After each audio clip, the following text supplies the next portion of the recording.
স্বাধীনতার ৭৮ বছর পর শিক্ষিত হলো আলু ভাজা। এমএ টেট পাশ করেও সরকারি চাকরি জোটেনি। আলু ভাজা বিক্রি করছেন রানাহাটের যুবক। দোকানের নাম শিক্ষিত আলু ভাজা।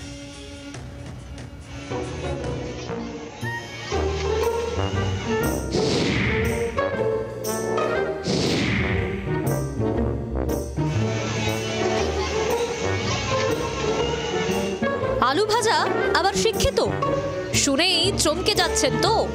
আসলে নিখাদ ভ্রাম্যমান আলু ভাজার দোকান। স্প্রিং রোল ভেজে বিক্রি করেন রানাঘাটের রূপায়ণ বিশ্বাস। দোকানের সাইনবোর্ডেই চমক। কেন আলু ভাজার দোকানের এমন নাম?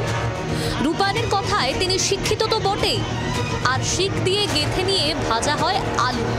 তাই ক্রেতাদের দৃষ্টি আকর্ষণের জন্যই এই নাম ও সাইনবোর্ডে ইচ্ছাকৃত ভুল বানান।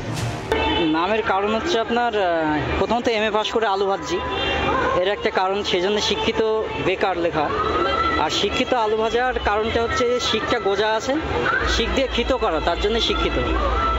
আর আরেকটা এই সঙ্গে জানিয়ে রাখি, এই যে বানানটা একটু ভুল আছে, হ্যাঁ, ওটা তার কারণ হচ্ছে নেগেটিভ বিজ্ঞাপন বলে একটা সাবজেক্ট থাকে আমাদের বাংলায়, সেইটার কারণে যাতে চোখে পড়ে মানুষের, তার জন্য মানে ভুল স্পেলিংটা রাখা হয়েছে।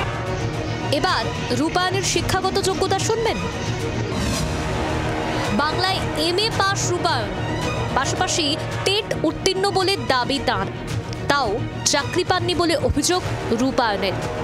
সবচেয়ে দুঃখজনক ঘটনা হচ্ছে প্রাইমারি টেট পাস করে ইন্টারভিউ দিয়েও হয়নি। অথচ এমন আছে যে আমার থেকে কম র্যাঙ্ক করার পর ছেলে, মানে পরে জানতে পারলাম সেটা, যখন র্যাঙ্ক কার্ডটা দিল আমাদের, তখন জানতে পারলাম যে আমার থেকে কম র্যাঙ্ক করা ছেলে পেয়ে গেছে। বছর দুয়েক বাংলার মেলায় মেলায় ঘুরে বেড়ান রূপায়ণ। এখন আছেন বর্ধমানে। বাড়িতে আছেন বাবা, মা, স্ত্রী ও ৩ বছরের ছেলে। বিরোধীদের কটাক্ষ, রাজ্যে বেহাল কর্মসংস্থানের এটাই ছবি। পাল্টা বিকাশ রঞ্জন ভট্টাচার্যের দিকে আঙুল তৃণমূলের। এমএসএমইতে আমরা যে ১ নম্বর আছি, এর কারণ হচ্ছে ইন্সপেক্টরকে পাঠিয়ে, সরকারি কর্মচারীতে পাঠিয়ে বিভিন্ন জায়গায় যারা পান বিড়ি সিগারেটের দোকান চালান, তাদের থেকে শুরু করে চপ বিক্রেতা থেকে শুরু করে সকলকেই এমএসএমইর মধ্যে ঢুকিয়ে দিয়েছেন। রাজ্যের মুখ্যমন্ত্রী যদি বলেন খেলা হবে, তাহলে এটাই তো হবে, যুবরা ঠেলা নিয়ে আলু বিক্রি করবে। এই রাজ্যে চাকরি কোথায়? মোদি মমতার ডিফারেন্স কোথায়?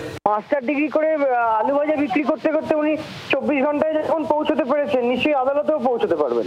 তাহলে ওনাদের জিজ্ঞেস করুন না যে বিকাশ রঞ্জন ভট্টাচার্য, তারা তো এত মামলা করে সব চাকরিগুলোকে আটকে রেখেছে। সরকারকে, মমতা বন্দ্যোপাধ্যায়কে না প্রশ্ন করে প্রশ্নটা বিকাশ রঞ্জন ভট্টাচার্যকে করা উচিত। স্প্রিং রোল বিক্রি করে ভালোই আয় রূপায়ণের, নিজেই জানাচ্ছেন সে কথা। তবে আক্ষেপ একটাই, স্নাতকোত্তর পেরিয়েও অধরাই থেকে গেল সরকারি চাকরি। ক্যামেরা চন্দন ঘোষের সঙ্গে পার্থ চৌধুরীর রিপোর্ট, সেই ২৪ ঘন্টা। বাংলার আওয়াজ, বাঙালির আবেগ, জি ২৪ ঘন্টা।